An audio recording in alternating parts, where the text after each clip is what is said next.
Et je vais donc passer tout de suite la parole à Karim Zegag, qui remplace donc François Massé, compte tenu de son empêchement de participer à nos travaux aujourd'hui. Donc Karim travaille donc au sein de l'équipe du HCCA et donc est de directeur adjoint et en charge précisément de l'observatoire économique qu'il va plus particulièrement nous présenter. Merci.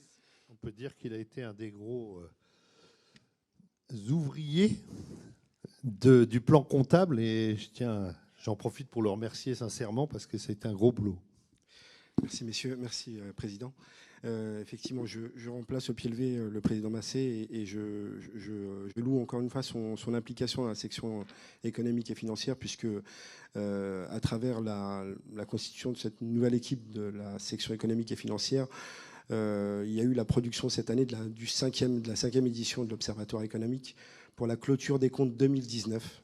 Effectivement, vous voyez qu'on a un peu de retard puisque la tenue de certaines AG n'a pas pu se faire.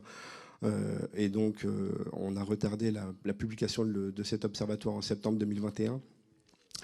Et vous avez pu constater, ou si vous ne l'avez pas encore fait, ces documents sont disponibles sur le site du HCCA et également sur la plateforme que vous êtes en train de consulter actuellement. Donc cet observatoire et cette cinquième édition marquent une vraie rupture par rapport aux présentations précédentes, puisqu'on a fait l'ajout de quasiment plus de 300 ratios, plus de 300 données qui ont été saisies dans cet observatoire économique, qui nous ont permis également d'ajouter un certain nombre de ratios économiques communément acceptés par tous les économistes et autres.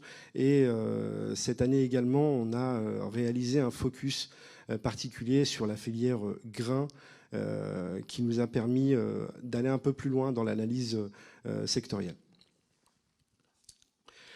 Un petit rappel des chiffres pour un peu planter le sujet. On parle de 2000 COP dans la base.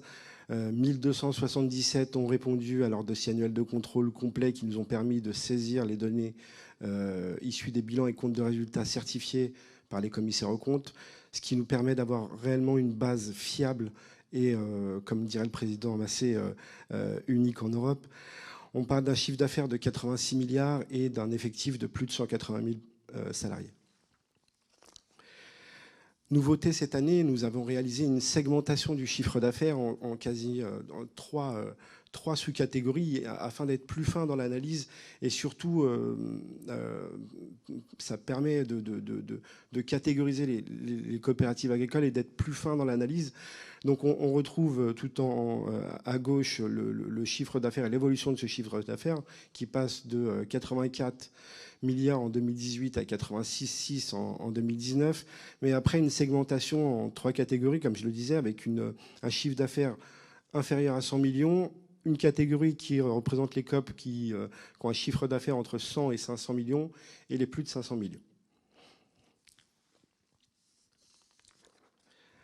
Donc, sur la slide suivante, on a été un peu plus dans le détail, toujours avec ces trois catégories, mais on a essayé de mettre en exergue le ratio qui représente le résultat net sur chiffre d'affaires. Tout ça pour un peu montrer les disparités qu'il peut y avoir entre les différentes catégories de structures qu'on a définies initialement. Et on s'aperçoit que le ratio résultat net sur chiffre d'affaires peut être très stable pour l'ensemble des coopératives agricoles, où il bouge très peu, il passe de 0,49 à 0,47, mais il peut avoir une grosse volatilité pour les moins de 100 millions, où on passe de 0,84 à 0,42. Encore un exemple des ratios qui ont été ajoutés cette année à travers la saisie complémentaire d'informations et qui nécessite un temps de contrôle particulier puisqu'on ne peut pas se permettre de publier des informations qui pourraient être mises en cause. Donc l'implication également de tous les membres de la section économique pour corroborer la véracité de ces chiffres et surtout l'analyse qui en est faite par la suite nous permettent de montrer et de mettre en exergue un levier financier en nette augmentation aux extrêmes, c'est-à-dire aux COP qui ont un chiffre d'affaires inférieur à 100 millions et aux COP qui ont un chiffre d'affaires supérieur à 500 millions. Donc cet endettement particulier et cet accroissement particulier sur 2019 est à vérifier, du moins est à suivre sur les années prochaines. Enfin, un slide sur la rentabilité des capitaux employés, donc ce qu'on appelle le ROCE, qui chute quelle que soit la taille des coopératives. Donc, ce ROCE est en forte diminution en 2018 et 2019, avec une diminution globale de 1,27 points, principalement concentrée sur les plus grands groupes, qui voient leur ROCE donc chuter de 3,60 à 2%. Enfin, on voulait aussi, dans le panel des slides qu'on a sélectionnés, mettre en avant un point important, puisque ça va être assurément un sujet qui sera traité par la section économique en 2022, sur le poids des fonds propres au sein des coopératives agricoles. Donc là, on vous a fait une présentation spécifique sur les fonds propres ramenés au total de bilan. Donc on s'aperçoit que, donc, en fonction des catégories, on n'a pas le même niveau de fonds propres sur le total de bilan, mais ce qu'on peut constater, c'est qu'il y a tous ces ratios-là, ce ratio spécifique, peu importe la catégorie de structure dans laquelle on se trouve, il est plutôt stable et avec une très faible variation.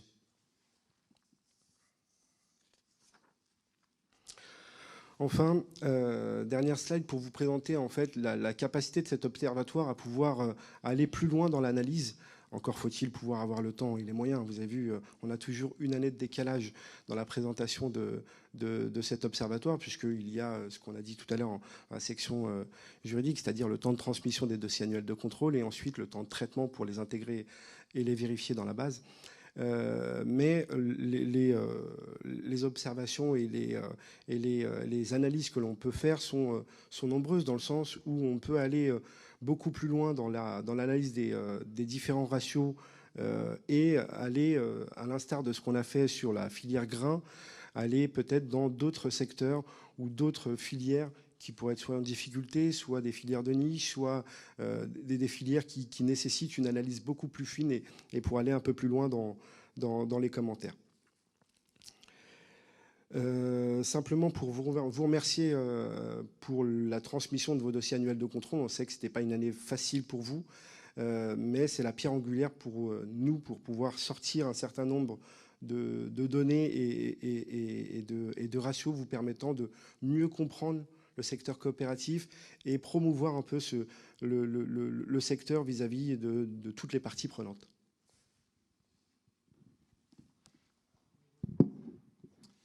Merci Karim de cette présentation. Alors là, on a bien sûr une présentation des chiffres 2019. On devrait être en mesure de sortir les chiffres 2020, je crois, en février prochain. C'est ce qu'on s'est fixé comme objectif, pour peut-être bien sûr d'abord actualiser les données et puis avoir quelque chose d'un petit peu plus récent, puisque là 2019 peut paraître un peu lointain, mais n'oublions pas qu'au cours de cette période de pandémie, nous avons eu des assemblées générales qui se sont tenues avec retard.